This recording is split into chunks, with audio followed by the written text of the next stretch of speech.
Capricorn, welcome. This is your reading. Be open-minded po, hindi po halos lahat makaresonate. Kaya piliin nyo na lamang. Thank you nga po pala sa mga nag-subscribe, lalo na sa mga bumabalik. Marami pong salamat. Give me the message for Capricorn.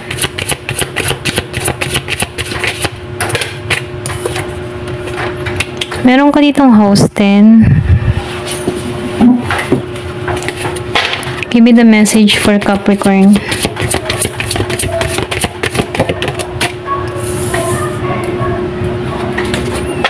Meron ka ditong Scorpio. Maybe may kadiling ka ditong Scorpio.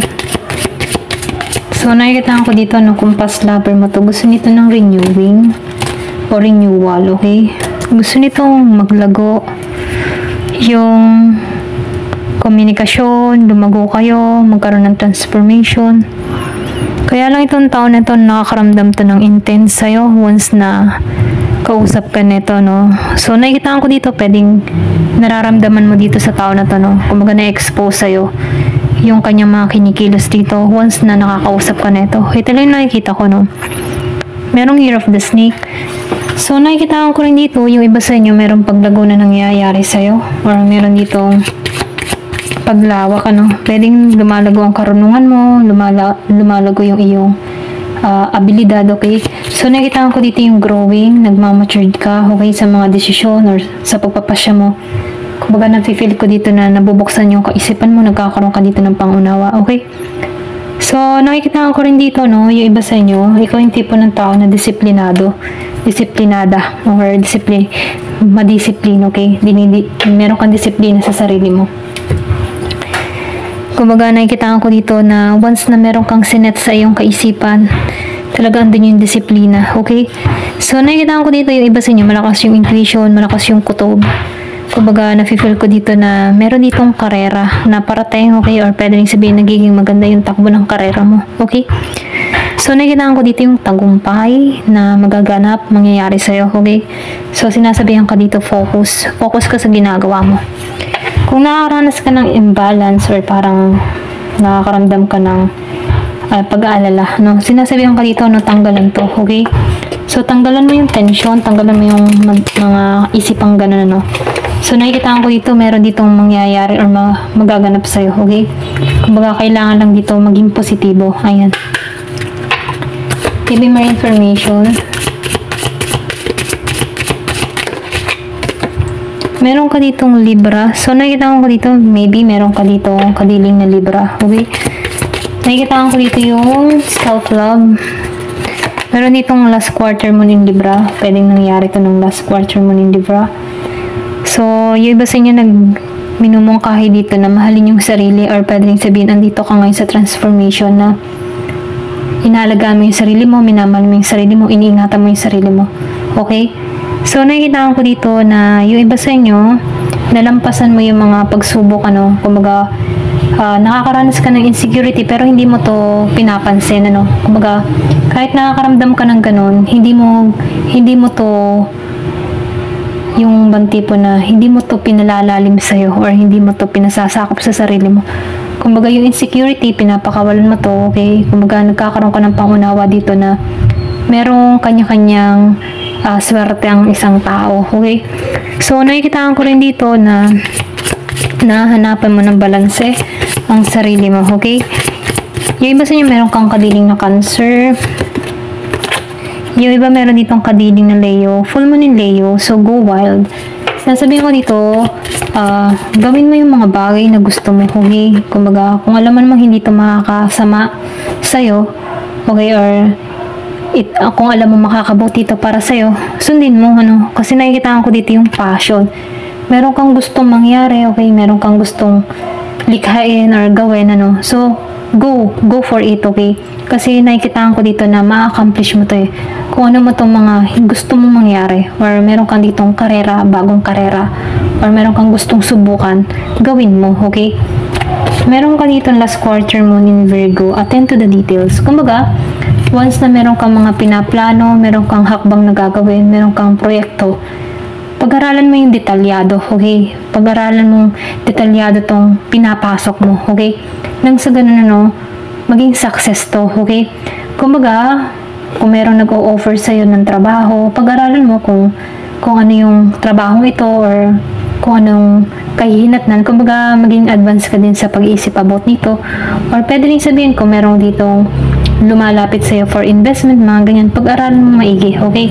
Kumbaga, kailangan mo dito yung tamang details kung paano sila lumalago, or kailangan mo din umattend ng mga seminar, mga ganyan, okay?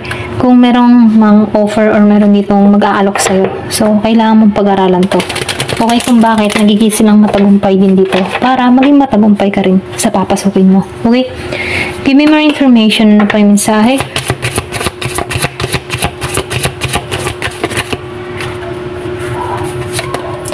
Meron ditong workaholic. So, nakikitaan ko dito, no? Ikaw yung tipo ng tao na workaholic, talagang once na meron kang gusto or meron kang sinet na goals sa kaisipan mo, ginagawa mo talaga. So, nakikitaan ko rin dito, no? Ikaw yung taong masipag, hindi ka madaling sumuko, kumaga, ayaw mo ng tamad, okay? Ito na nafe-feel ko. Kasi masipag ka dito, no? Kumbaga, malikhain ka din. So, nakikitaan ko dito na yung transformation mo, no? Meron ka kasing disiplina. Kaya, alam mo kung sino yung mga gusto mong makakasama at hindi, okay? Kumbaga, nafe-feel ko dito, ayaw mo ng tamad, ayaw mo ng palaasa, mga ganun, ano? So, nakikitaan ko dito yung pagiging mo disiplinado, okay? Enlightenment. So, nakikitaan ko dito, yung iba sa inyo, nagkaroon ka ng kaliwanagan or nagkakaroon ka ng pangunawa, ano? Meron kang hinihiling dito, ito lang yung nafe-feel ko. Kumbaga, ginagabayan ka dito or binibigyan ka dito ng talino sa mga desisyon na gagawin mo, okay? Meron ka ditong acceptance. So, nakikita ko rin dito, kung nakaranas ka ng failure, kabiguan, ano, kung hindi pa nagiging maganda yung takbo ng ginagawa mo, sinasabihan ka dito, huwag kang susuko, i-accept mo lang to ngayon, okay? Kung nag-failed ka, accept lang. Kasi sa pagtanggap, dyan ka makakaramdam ng kaluwagan, okay? So, mainam, kapag nakakaramdam ka na ng ganito, okay? Kumbaga, accept, then, huwag kang susuko. Magtiyaga ka lang. Kasi nakikita ko dito na meron dito naghihintay na magandang resulta, okay? Kumbaga, yung pinaghihirapan mo, kung hindi mo man nakikitaan dito ng progress or paglago, huwag kang mag-alala kasi meron ka dito ang progress expand, okay? Kumbaga, meron diyang timing, right timing para sa'yo, okay? Kaya sinasabihan ka dito, huwag kang susuko, huwag kang mauumay, okay? Laban lang. And then, kung hindi mo pa nakikita yung resulta ng mga ginagawa mo, darating at darating yung time na makikilala din yan or may paglago din dyan, okay? Give me more information. Ano pa yung mensahe? So, meron kang release. So, sinasabihan ko dito, tanggalan na yung mga past, tanggalan na yung mga masasakit na karanasan. Hindi ka na nito pinanghahawakan, ano? Kumbaga, sinasabihan ka dito na palayain mo na yung sarili mo sa nakaraan. Kumbaga, para maka-moving forward ka, para makausad ka, kailangan mong magkaroon ng panibagong direksyon or panibagong pangarap para sa iyong sarili, ano? Kung halimbawa, nahihirapan ka na sa sitwasyon, kasi hindi naman halos lahat kayo pare-pareho ng sitwasyon. Merong tao na madaling maka-moving on, may taong nahihirapan pa rin hanggang ngayon, okay? So, binibigyan lang to ng mensahe na merong oras, okay? Para makapag-heal, okay? Pero ganun pa man, kapag halimbawa, sobrang tagal na masyado ka nang nasasakop ng nakaraan, so, pinag-iisip-isip ka na dito na kailangan na itong pakawalan, okay? Para nang sa ganun, hindi ka may stuck sa sitwasyon, okay? Kung kanino man to, no? Kung meron kang dinadalang problema na pilit kang hinihila ng nakaraan, let go na. Kasi hindi ka na niyan pinanghahawakan. Tapos na yan eh. So, meron pang magandang mangyayari sa hinaharap at dun ka magtuon sa magandang mangyayari, okay? Ito lang yung mensahe. Ayan. Thank you for watching. Love and peace.